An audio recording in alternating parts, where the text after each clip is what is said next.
नमस्कार, मेरा नाम है डॉक्टर पुरु धवन और आज इस वीडियो में हम बात करने वाले हैं डाइट के बारे में कि किडनी फेलियर के पेशेंट को खाने पीने में किन चीज़ों का ध्यान रखना चाहिए।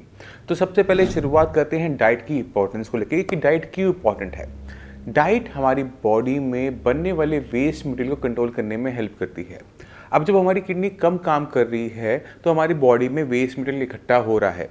अब अगर हम खाने पीने का ध्यान रख लें तो हमारे शरीर में गंदगी ही कम जाएगी, जो कि हमारी रिपोर्टों में भी कम दिखेगी। यानी क्रिएटिनिन को कंट्रोल करने में, यूरिया को कंट्रोल करने में डाइट बहुत इंपॉर्टेंट रोल प्ले करती है। तो शुरुआत करते हैं इस वीडियो की और शुरुआत करते हैं कि किस तरह से खाने पीने पे ध्यान रखकर हम क्रिएटिनिन को कंट्रोल कर सकते हैं। तो क्रिएटिनिन को कंट्रोल करना है तो क्रिएटिनिन को थोड़ा सा समझो। ये मसल्स में बनने वाला वेस्ट मटेरियल है जो कि एक टाइप का प्रोटीन है। तो अगर किडनी फेलियर का पेशेंट प्रोटीन ज़्यादा लेगा, नॉनवेज ज़्यादा खाएगा, दूध की बनी हुई आइटमें ज़्यादा लेगा, दालें ज़्यादा लेगा तो बॉडी में प्रोटीन ज़्यादा जाएगा। अब जब प्रोटीन ज़्यादा जाएगा तो कौन सा वेस्ट मटेरियल सबसे ज़्यादा बनेगा?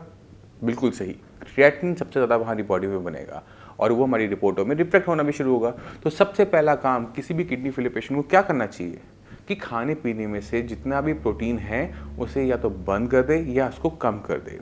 यानी एक किडनी फेलियर पेशेंट जिसकी KFT रिपोर्ट के अंदर प्रोटीन की अमाउंट नॉर्मल है, उसे अपनी डाइट के अंदर प्रोटीन बंद करने पे नॉनवेज नहीं खाना है, दूध की बनी हुई आइटमें नहीं खानी है, दालें कम खानी है। इसकी हेल्प से उसकी बॉडी में क्रिएटिनिन की फॉर्मेशन डाउन हो जाएगी। इसी तरह से अगर आपकी KFT रिपोर्ट के अंदर टोटल प्रोटीन कम आ रहा है तो आप प्रोटीन बंद नहीं कर सकते, क्योंकि प्रोटीन हमारी बॉडी का बिल्डिंग ब्लॉक भी है। उसकी डेफिशिएंसी ज़्यादा होगी तो एक बीमारी दूसरी बीमारी को जनरेट कर रही होगी, राइट। तो हम क्या करेंगे, वहाँ पे हम नॉनवेज को छोड़ देंगे, यानी हम अंडे, मछली, चिकन, मटन बंद कर देंगे। वहाँ पे हम वेजिटेरियन सोर्स ऑफ प्रोटीन लेंगे। और कौन सा लेंगे? दालें, मूंग की दाल, मसूर की दाल, ये जितनी दालें होती हैं इनको हम पतला पतला बनाएंगे, गाढ़ा नहीं बनाएंगे, पतला बनाएंगे। और इसको अगर हम चावल के साथ या रोटी के साथ हम इसको इंटेक कर सकते हैं, हफ्ते में 2-4 बार इंटेक कर सकते हैं, कोई नुकसान नहीं होता। तो इससे आपकी बॉडी में प्रोटीन जाता रहेगा, आपकी बॉडी में डेफिशिएंसी नहीं होगी। क्योंकि अगर प्रोटीन की डेफिशिएंसी बॉडी में होनी शुरू हो जाती है तो हीमोग्लोबिन यानी खून को बनने में दिक्कत होती है। इसी वजह से आपकी रिपोर्टों पे डिपेंड करता है कि आपको प्रोटीन लेना है या नहीं लेना। तो अब सबसे पहले जज करो अपनी रिपोर्टों को, KFT रिपोर्ट को, क्योंकि अगर आपने KFT पूरा करवाया है तो उसमें टोटल प्रोटीन की वैल्यू आपको मिल जाती है। अगर आपके पास नहीं है तो आप दोबारा से जब अपना टेस्ट करवाएं तो उसमें अपने टोटल प्रोटीन की जो टेस्ट है उससे इंक्लूड ज़रूर करवाएं। तो ये तो बात हो गई कि किस तरह से हम डाइट से, खाने पीने से अपनी बॉडी के अंदर क्रिएटिनिन को कंट्रोल कर सकते हैं। बट हमारी बॉडी में सिर्फ क्रिएटिनिन थोड़ा वेस्ट मटेरियल बनता है, बहुत सारा बनता है। उसमें एक होता है यूरिया। अब जो यूरिया है ये सिम्टम बहुत सारे देता है। यूरिया वेस्ट मटेरियल है, अगर जब बॉडी में ज़्यादा इकट्ठा हो रहा है तो पेशेंट को सोचने में, समझने में, बात करने में दिक्कत होनी शुरू होती है। और जब इसके लेवल्स बढ़ने शुरू होते हैं तो आपको उबकाई आनी शुरू होती है, वॉमिटिंग जैसी फीलिंग होती है, लॉस ऑफ एपेटाइट होता है, मसल फटीक होता है। तो बहुत सारे सिम्टम ये किडनी फेलियर पेशेंट में अकेले ही पैदा कर देता है। अब ये जो यूरिया है खाने पीने से हमारे शरीर के अंदर नहीं जाता, ये लीवर बनाता है।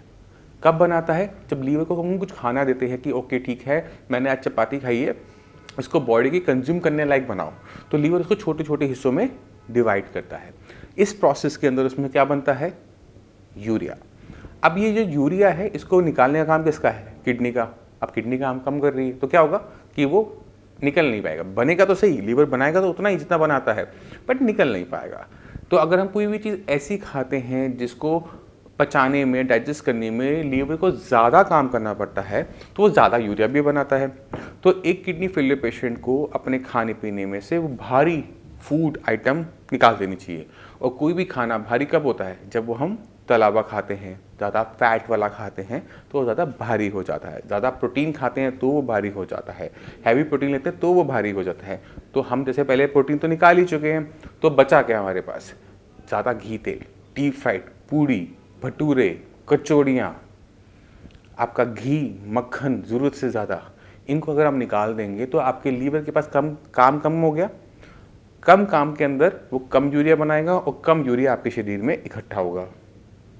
ठीक है, तो इससे हमने क्या किया? खाने पीने में थोड़ा सा बदलाव कर फ्राइड आइटम को छोड़कर घी तेल की मात्रा को कम से कम रखते हुए अपनी बॉडी को हमने बॉडी में कम यूरिया जनरेट किया, जो कि हमें हेल्पफुल होता है कंट्रोल करने में, ठीक है। तो इस तरह से हमने अपनी बॉडी के अंदर यूरिया भी इजीली कंट्रोल कर लिया। इसके बाद चलते हैं हम पोटेशियम के ऊपर। पोटेशियम के बारे में हम सब नहीं जानते, पोटेशियम को हम खतरनाक नहीं मानते, रिपोर्टों में उसमें ज़्यादा जज नहीं करते, बट क्रिएटिनिन और यूरिया से कई हज़ार गुना ज़्यादा खतरनाक पोटेशियम होता है। क्यों होता है उसे समझने की कोशिश करते हैं। पोटेशियम जो है हमारी मसल्स को, हमारी मांसपेशियों को चलने की ताकत देता है। जब वो अपनी ठीक मात्रा में है तो मेरी मांसपेशियां अच्छे से हिलेंगी, ताकत मुझे महसूस होगी। पर जैसे ही इसकी मात्रा ज़रूरत से ज़्यादा होनी शुरू होती है, ये हमारी मांसपेशियों को थकाना शुरू कर देता है, फटीग पैदा करता है। अब हमारी पूरी बॉडी में सबसे ज़्यादा इंपॉर्टेंट मांसपेशियाँ कहाँ पर हैं? सोचो, नहीं सोच पाए? मैं बताता हूँ, हमारा दिल, हमारा हार्ट, क्योंकि उसे हर सेकंड बीट करना पड़ता है। आप चाहो ना चाहो आप उसे रोक नहीं सकते, उसे बीटिंग, पंपिंग करते रहना पड़ता है, तभी हम जिंदा रह पाते हैं। और अगर ये रुक जाए तो दिक्कत हो जाएगी ना। तो ये जो मांसपेशियों का बना हुआ हार्ट है, उसके लिए पोटेशियम बड़ा खतरनाक होता है, क्योंकि अगर तो वो धड़कते धड़कते थक गई और वो धड़कना बंद कर दे तो पंपिंग रुक जाएगी, ब्लड का सर्कुलेशन रुक जाएगा और डेथ हो सकती है।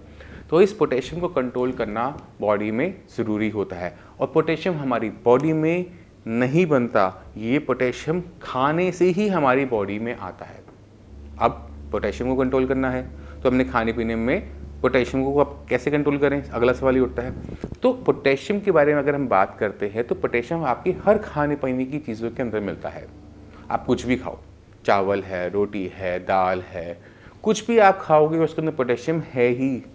फ्रूट्स खाओगे, वेजिटेबल खाओगे, उसके अंदर भी पोटेशियम है। अब कैसे हम पोटेशियम को कंट्रोल करें? तो पोटेशियम अगर हर खाने पीने की चीज़ के अंदर है तो हमें खाने पीने की वो चीज़ें सिलेक्ट करनी होती हैं जिनके अंदर नेचुरल तरीके से ही पोटेशियम की मात्रा कम है।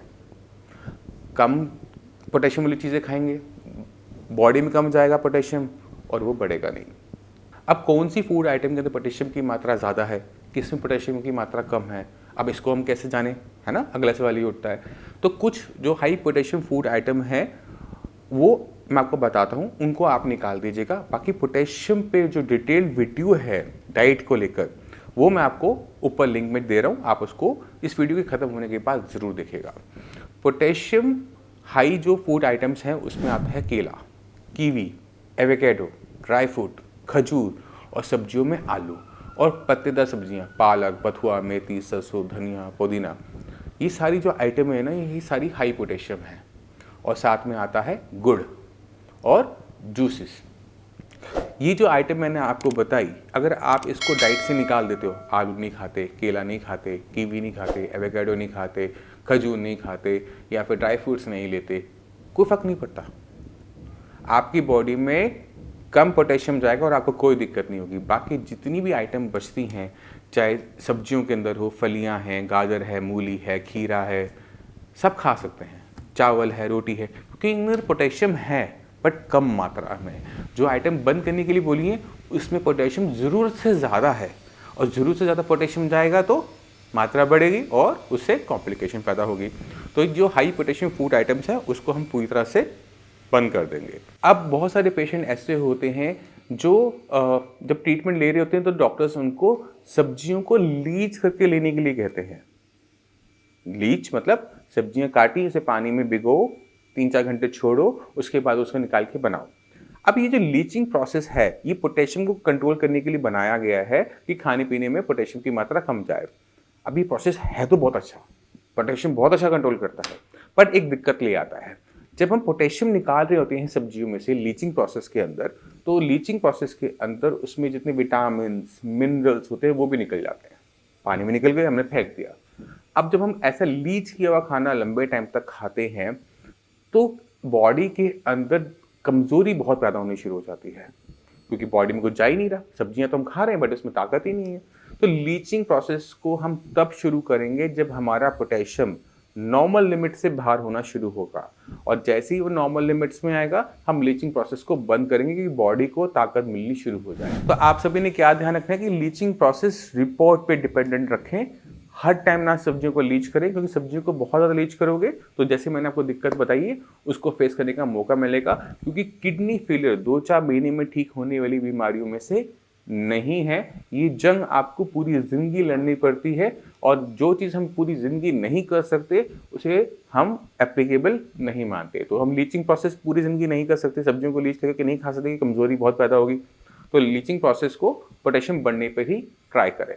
अब एक किडनी फेलियर पेशेंट की बॉडी में से हमने क्रिएटिनिन कंट्रोल कर लिया डाइट से, यूरिया कंट्रोल कर लिया डाइट से, पोटेशियम कर लिया डाइट से। एक और चीज़ बहुत इंपॉर्टेंट होती है, वो है सोडियम।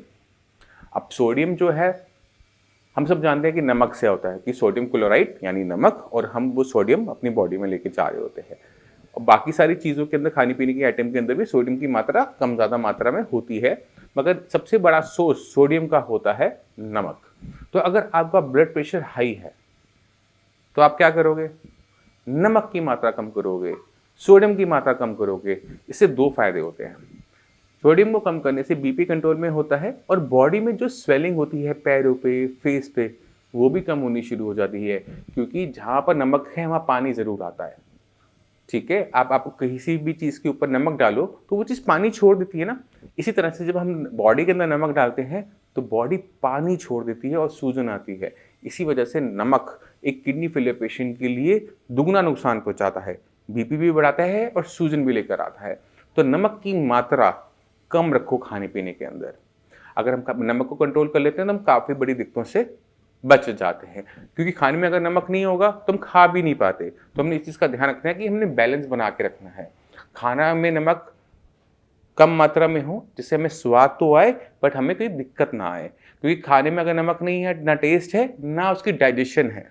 तो इस चीज़ का ध्यान में रखते हुए खाने में नमक की मात्रा हम कंट्रोल करेंगे। अब सवाल ये उठता है कि नमक तो बहुत सारे टाइप का आता है, काला नमक भी आता है, सेंधा नमक भी आता है और समुद्री नमक भी आता है, तो कौन सा नमक खाना है? तो अगर आप किडनी फेलियर के पेशेंट हैं, बीपी अगर आपका हाई रहता है, तो कम मात्रा में आप सेंधा नमक का यूज़ कर सकते हो, पोटेशियम को ध्यान में रखते हुए, क्योंकि सेंधा नमक के अंदर पोटेशियम की मात्रा ज़्यादा होती है। और अगर आपको ब्लड प्रेशर की दिक्कत नहीं है तो आप जो टाटा का नॉर्मल सॉल्ट आते हैं, मार्केट में मिलते हैं, हम उसका भी इंटेक कर सकते हैं। मगर जो कुछ नमक होते हैं जो स्पेसिफिकली बीपी के पेशेंट्स के लिए बने हुए होते हैं, वो हम नहीं खा सकते।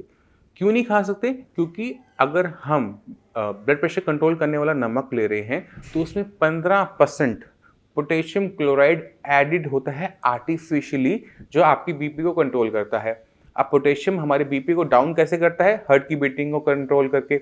मगर आपकी बॉडी में जो पोटेशियम आप लेके जाएंगे पोटेशियम क्लोराइड के फॉर्म में, वो निकाल नहीं पाएंगे और आपको दिक्कत हो जाएगी, हार्ट आपका बंद हो सकता है। तो इसी वजह से जो टाटा लाइट नमक है उसका यूज़ नहीं करना, और टाटा लाइट जैसे और जो नमक आते हैं उसका यूज़ हमने नहीं करना, जिससे हमारी बॉडी में ज़रूरत से ज़्यादा मात्रा में पोटेशियम ना जाए।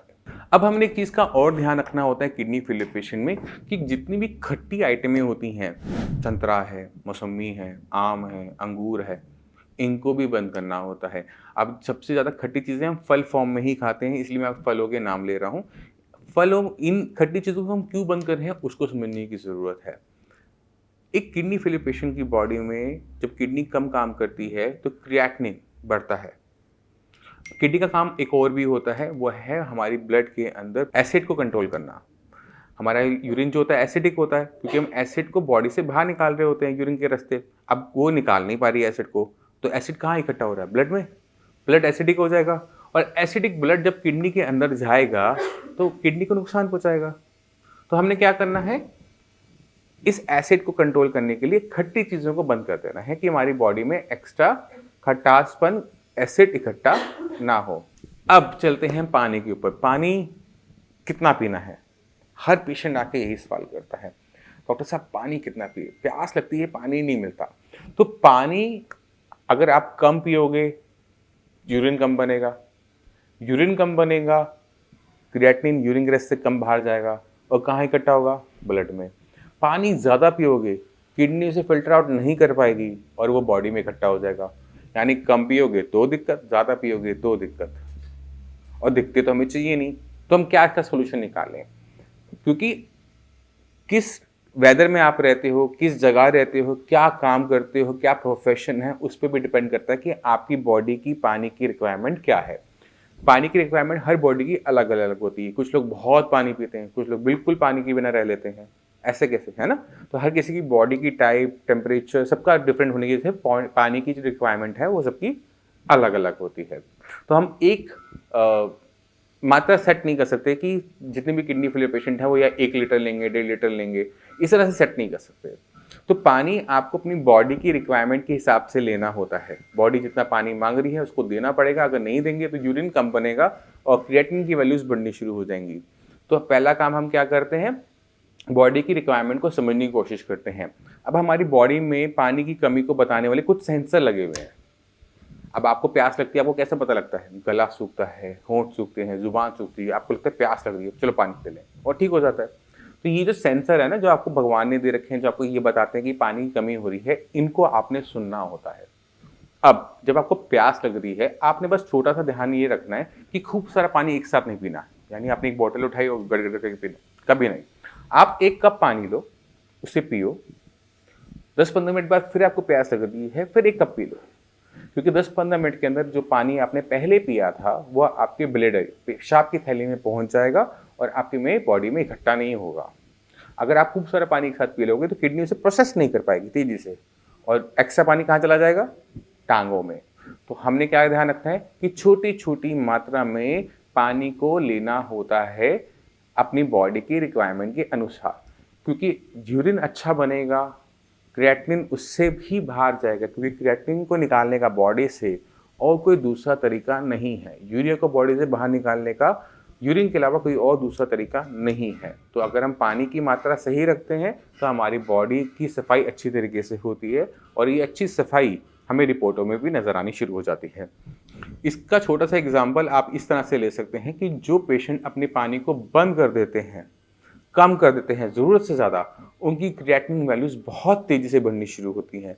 4 से 5, 5 से 6, 6 से 7 बहुत तेज़ी से बढ़ने शुरू हो जाते हैं, जो कि पेशेंट के लिए खतरनाक होता है।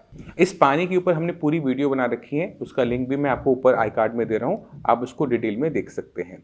हाई पोटेशियम फूड आइटम्स कौन कौन सी होती हैं, किस तरह से कंट्रोल करते हैं, उसका लिंक मैं आपको यहाँ पे दे रहा हूँ, इसको आप एंड में देख सकते हैं।